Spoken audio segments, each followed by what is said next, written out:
ورونو غلط تعلقات خلقو روان کړي دي. یو زنانه راغلله د کوم رضوی ورسره او قسم یې وخوړی دا هلک به د 12 کالو یا 14 کالو. ما ته یې قسم وخوړ چې مولوي صاحب چې زما دا زوی شوی دی نو خاوند زما خواله نه دی راغلی. مال ولې چې زما مشر انګور د هغې سره تعلقات خبره پوهېږي. نو سوچ واغستلم ما ورته ویل څنګه ته په راپور کې موجود نه یې. ولې نه ما چې څه راوړي د هغې کوټې ته وړي د هغې کمرې ته وړي د هغې سره تعلقات دي. ما ته د ښځې په نظر باندې نه ګوري. یاد وساتئ د علما کرام ناست وایي هغه کمه ښځه ده چې سړی وله طلاق ور نه کي او مؤبد حرامه شي چې سړي سړی په ژوند کې بیا نکاح نه کېږي. یو خو چې را درې طلاق وله ته ورکړي او دغه ښځه لاړه شي ولته ځان له بیا بل میړه وکړي او هغه میړه وله طلاق ورکړي ستا سره بیا هم نکاح کېږي. خو یو داسې ښځه را چې تا وله طلاق هم نه دي ورکړي او داسې ستا د نکاح نه ووتله چې په زندګۍ کې دې ورسره نکاح نه کېږي. دا کومه ښځه ده؟ دا دغه ښځه ده چې دا سخر ولګېږي او انګور له لاس وروړي انګور یې ماسه کړه نو دا د ده په روزي باندې مؤبده حرامه ده په ژوند کې مو سره نکاح نه کېږي. ښه یاد وساته دا دومره سخته خبره ده او خلکو چې د دې نه ګپ جوړ کړی دی. څوک لګیا دي چې نو هغه په یو ملک او بل ملک کې غریبانان مزدورۍ نه کوي هلته چې په کور کې لیورونه دي. دې وجې نه خو شریعت ډېر ښایسته دین دی. موږ ته دا وایي نبي علیه السلام تپوس وکړه باره د لیور کې. نبي علیه السلام ورته وفرمایي الا حموه الموت. دې ښځې له دا لیور داسې بد دی لکه څنګه چې وله مرګ بد دی. په یو کور کې ورسره اوسېدل دومره وله بد دی. موږ وو یاره موږ روڼه یو ټیک ده خو لیکن مسله دا ده چې په یو کور کې اوسېږي نو تقي صاحب د هغه لپاره طریقه لیکلې ده چې یاره په پرده کې دا زنانه که ځای جارو کوو که هغې چې نو دغه کوو لوښي انځل په کور کې نوره کولا مخ لګیا ده خو په داسې انداز سره دی د لیور په مخ کې نه راځي څنګه چې خاوند ته راځي مخامخ. د دې نه ځان په ډډې باندې ساتي. نو زموږ په معاشره کې دا مسلې ډېرې زیاتې عامې شوي دي. د چا د انګور سره تعلق د چا د سخر سره تعلق د چا د خواښې سره. یو کس راته خبره وکړله د غوږونو له مې ګوتې یې وړلې. دا درته ځکه یم چې پر معاشره کې دا ګندګي موجود دي. وی که څوک ولګېږي او د خواښې په خېټه باندې خوله ولګوي نو مسله واورئ ورونو حرمت المساحرت د علما کرام ناست دي. که چا خواښې ته په غلط نظر باندې وکتل په ده د خپله ښځه حرامه شوله.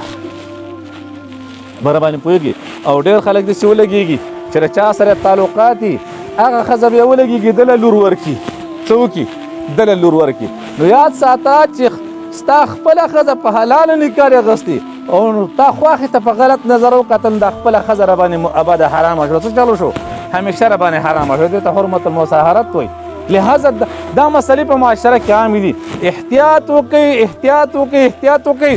دا څیزونه ټول څه شی دي؟ نبي علیه الصلاة والسلام فرمایل اوږد حدیث دی په خبره ما خو زه به هغه حدیث ته لاړ شم خو ټیم مې دلته ټول واغوستم. نبي علیه السلام فرمایل د قیامت نښې دا دي چې وتعلم لغیر الدین ویکسر اولاد الزنا.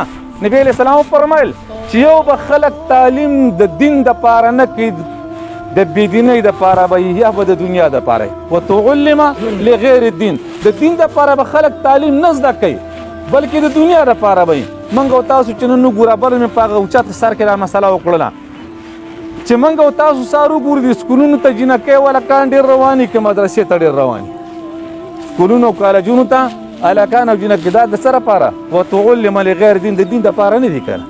که تاسو وایئ چې د دین دپاره دی که د دین دپاره نو ما تاسو ته هغه ځای کې یو ځل مسله کړې وه چې یو هلک د MA پریویس سټوډنټ دی او د کماله و او په چکدرۍ نوستیو کې ما ته ټلیفون وکړو مولانا صاحب موږ د چکدرۍ نه راځو په لار را باندې وخت د مانځه راشي نو موږ به 2 رکعاته لمونځ کوو که موږ به 4 رکعاته کوو. ما ویل MA ته رسېدلی MA پریویس امتحان دی ورکوي ښه ښکلې مزېداره ګیره خو دی د دې مسلې نه دی خبر چېره زما مسافت څومره دی چې زه پاک سفره نه لمونځ وکړم. نو د دین دپاره خلک تعلیم نه زده کوي. بیا نبي علیه السلام فرمایي چې وکسرو زنا به ډېره شي او اولاد د زنا به هم زیات شي. نن چې تاسو وګورئ زنا خلکو عامه کړې ده بس د خلکو پې څه پروا نشته. لهذا د ټولو خدمت کې راخواست دی قیامت ډېر نږدې شوی. نبي علیه السلام فرمایل چې خلک به ځان ته مسلمان وایي خو خلکو کې به اسلام به پکې نه وي. زر دی چې په خلکو داسې زمانه راشي چې په خلکو کې به اسلام نه وي تش نوم به د اسلام پاتې شي. ولا من الدین الا رسمو، د دین نه به خلکو کې څه پاتې نشي مګر رسم او رواج به خلکو راټینګ کړی، هغه ته به خلک دین وایي. ولا من القرآن الا درسو، او د قرآن نه به په خلکو کې څه پاتې نشي، درس به عام کېږي خو عمل به په خلکو کې نه وي.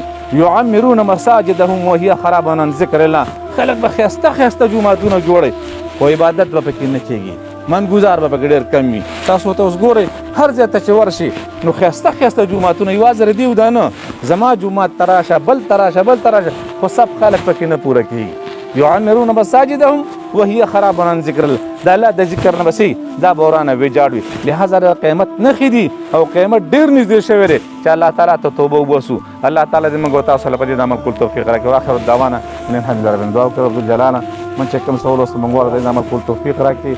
الله تعالی دې عجز ته خصوصا او ټول مسلمان ته عمر صبر سوال کې څومره خلکو دې جنازه کې شرکت کړي ټولو دراتل پتر د ایمان کې واچول کې الله تعالی د خالد خپل رضا لپاره وګرځول کې. لم اغفرها وارحمها ولا تعذبها ونذر قبرها ونذر لحدها.